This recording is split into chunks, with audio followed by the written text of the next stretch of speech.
Hello guys, आपका हमारे इस न्यू वीडियो पर हार्दिक स्वागत एवं अभिनंदन है। आज हम लेके आए हैं आपके लिए एक नया वीडियो जो कि second grade first paper GK से रिलेटेड है, जो कि वर्ल्ड ज्योग्राफी से रिलेटेड है। एशिया महाद्वीप जो आपके सिलेबस में है उससे संबंधित कुछ महत्वपूर्ण क्वेश्चन हम लेके आए हैं। हम शुरू करते हैं अपने इम्पोर्टेंट क्वेश्चन जो कि world geography GK second grade से रिलेटेड है। तो हम शुरू करते हैं। हमारा पहला क्वेश्चन है, एशिया महाद्वीप को अन्य किस नाम से जाना जाता है? एशिया महाद्वीप को अन्य किस नाम से जाना जाता है? यानी कि एशिया महाद्वीप के और कौन कौन से अन्य नाम हैं जिनके द्वारा एशिया महाद्वीप को जाना जाता है? तो पहला है महाद्वीपों का महाद्वीप इसे कहा जाता है, यानी सारे महाद्वीपों में सर्वश्रेष्ठ या सबसे बड़ा महाद्वीप है एशिया महाद्वीप, इसलिए इसे महाद्वीपों का महाद्वीप कहा जाता है। मानव जाति का जन्म स्थल भी इसे कहा जाता है।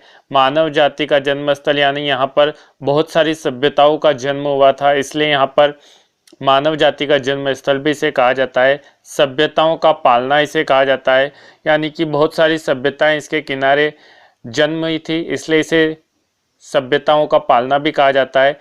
प्राच्य संस्कृति क्षेत्र भी इसे कहा जाता है। वनस्पति सभ्यता के नाम से भी इसे जाना जाता है। चावल सभ्यता का क्षेत्र के नाम से भी इसे जाना जाता है। मानव का घर भी इसे कहा जाता है और भविष्य का भंडार गृह भी इसे कहा जाता है। तो ये सारे एशिया महाद्वीप के नाम हैं।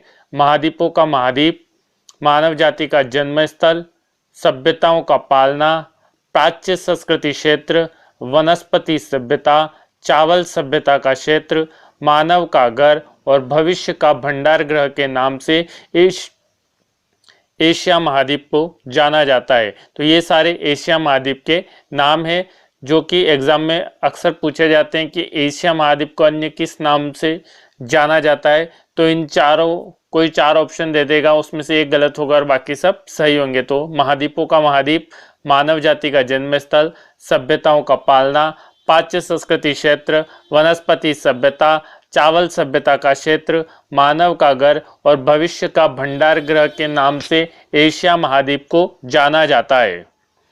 अगला क्वेश्चन अगर बात करें तो हमारा दूसरा क्वेश्चन हमारा है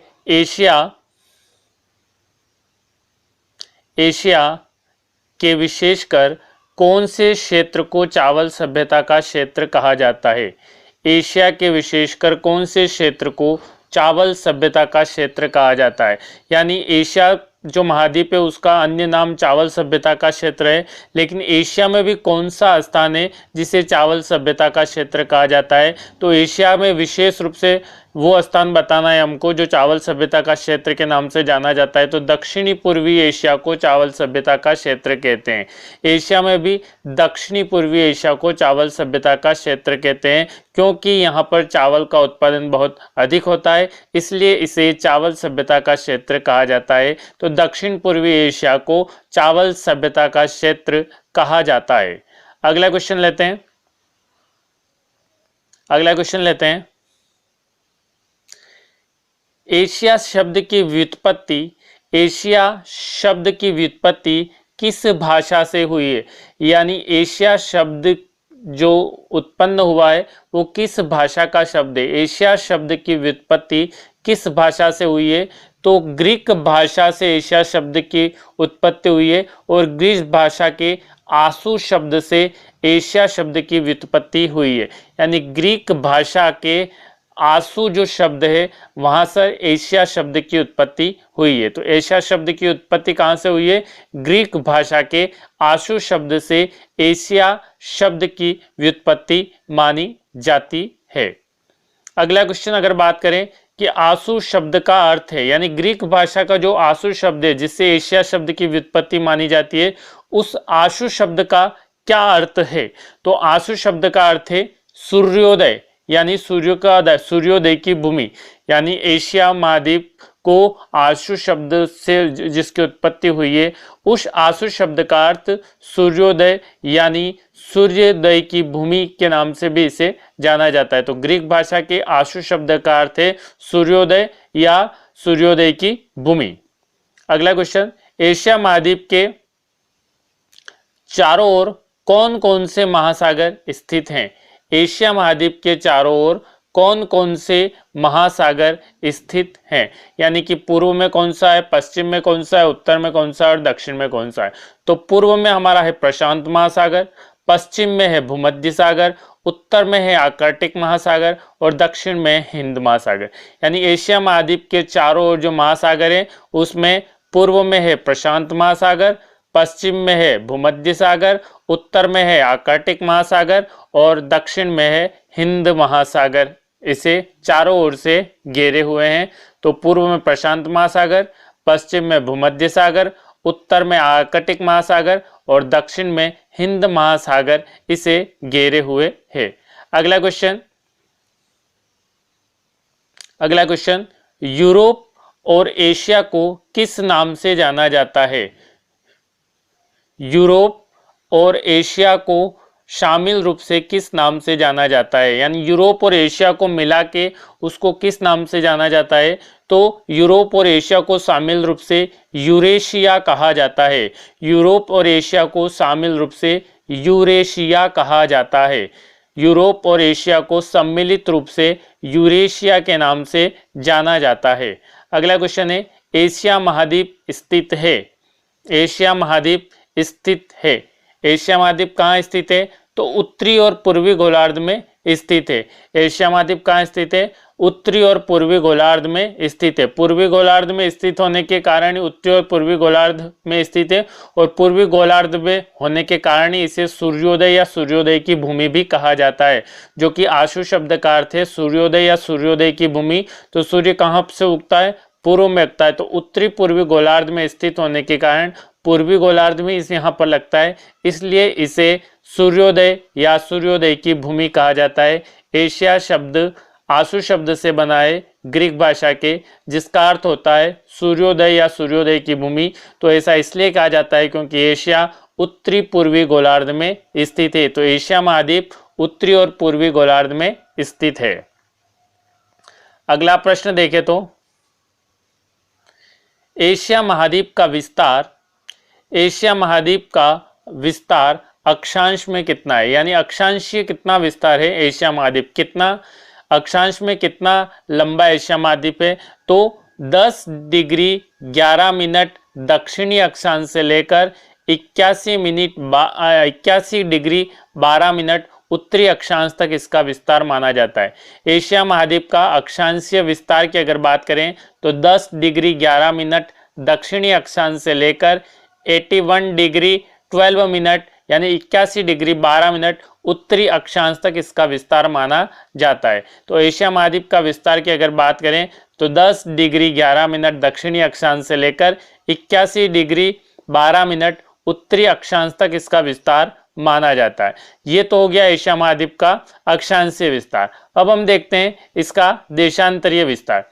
तो एशिया महाद्वीप का अगर देशांतरीय विस्तार की बात करें तो एशिया महाद्वीप का देशांतरीय विस्तार है 26 डिग्री 4 मिनट पूर्वी देशांतर से लगाकर 169 डिग्री 40 मिनट पूर्वी देशांतर इसका विस्तार है। 26 डिग्री 4 मिनट पूर्वी देशांतर से लेकर 169 डिग्री 40 मिनट पूर्वी देशांतर तक इसका विस्तार माना जाता है।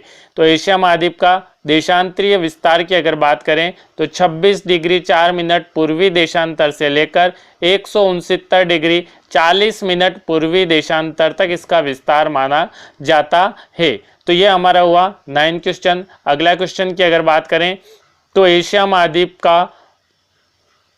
महाद्वीप का मुख्य भूमिका पूर्वी, पश्चिमी और उत्तरी और दक्षिणी बिंदु कौन सा है, यानी एशिया महाद्वीप जो है उसका मुख्य भूमि जहां पर उसका अंतिम छोर है उसका पूर्वी बिंदु कौन सा है, पश्चिमी बिंदु कौन सा है, उत्तरी बिंदु कौन सा और दक्षिणी बिंदु कौन सा है। तो एशिया महाद्वीप की मुख्य भूमिका पूर्वी, पश्चिमी, उत्तरी व दक्षिणी बिंदु कौन कौन सा है। तो एशिया महाद्वीप की अगर मुख्य भूमि की बात करें तो उसका पूर्वी, पश्चिमी और उत्तरी और दक्षिणी बिंदु निम्नलिखित हैं। पूर्वी बिंदु की अगर बात करें तो पूर्वी बिंदु में आता है केप देज नोवा है जो कि साइबेरिया से लगता है, जो कि रूस में आता है। अगर उसका विस्तार देखें तो 169 डिग्री और 40 मिनट वेस्ट में यह आता है।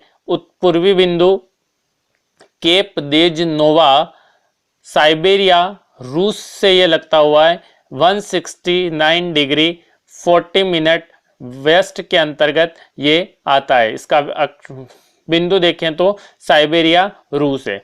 अगर पश्चिमी बिंदु की बात करें तो पश्चिम में अंतिम मुख्य भूमि है बासपोरस अंतरीप, बासपोरस अंतरीप जो कि तुर्की से लगता है और इसका है 26 डिग्री 4 मिनट ईस्ट में यह है।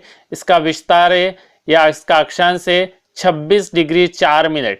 पूर्वी बिंदु केपदेजनोवा जो कि साइबेरिया के अंतर्गत आता है रूस में और इसका अक्षांश है 169 डिग्री 40 मिनट वेस्ट। पश्चिमी बिंदु बासपोरस अंतरीप जो कि तुर्की से लगता है और इसका अक्षांश है 26 डिग्री 4 मिनट ईस्ट। अगर उत्तरी बिंदु की बात करें, अगर उत्तरी और दक्षिणी बिंदु की बात करें तो उत्तरी और दक्षिणी बिंदु की अगर बात करें तो चिल्यूस्किन अंतरीप जो कि उत्तरी बिंदु है उसका अंतिम भूमिका जो कि रूस के अंतर्गत आता है, उसका अक्षांशीय विस्तार है 77 डिग्री 43 मिनट नॉर्थ। चिल्यूस्किन अंतरीप उत्तरी बिंदु है जो कि रूस के अंतर्गत आता है और उसका अगर अक्षांशीय विस्तार करें तो 77 डिग्री 40 मिनट नॉर्थ है। दक्षिणी बिंदु की बात करें तो तानजुंग पियांग जो कि मलेशिया के अंतर्गत आता है और उसका अक्षांशीय विस्तार देखें तो 1 डिग्री 14 मिनट नॉर्थ है। अगर इसका अक्षांश है 1 डिग्री 14 मिनट नॉर्थ। तो ये जो है वो पूर्वी, पश्चिमी, उत्तरी और दक्षिणी है। पूर्वी बिंदु केपदेजनोवा साइबेरिया से लगता हुआ है जो कि रूस के अंतर्गत आता है, 169 डिग्री 40 मिनट वेस्ट पर है। पश्चिमी बिंदु बासपोरस अंतरीप तुर्की से लगता है 26 डिग्री 4 मिनट ईस्ट में इसका है और उत्तरी बिंदु चिल्यूस्किन अंतरीप रूस में लगता है 77 डिग्री 43 मिनट नॉर्थ में है और दक्षिणी बिंदु तानजुंग पियांग जो कि मलेशिया से लगता है 1 डिग्री 14 मिनट नॉर्थ है इसका अक्षांश। तो ये कुछ महत्वपूर्ण प्रश्न हैं जो कि सेकंड ग्रेड जीके से रिलेटेड है, जो कि वर्ल्ड ज्योग्राफी जो आपके फर्स्ट पेपर में दी गई है तो उससे संबंधित कुछ महत्वपूर्ण क्वेश्चन है।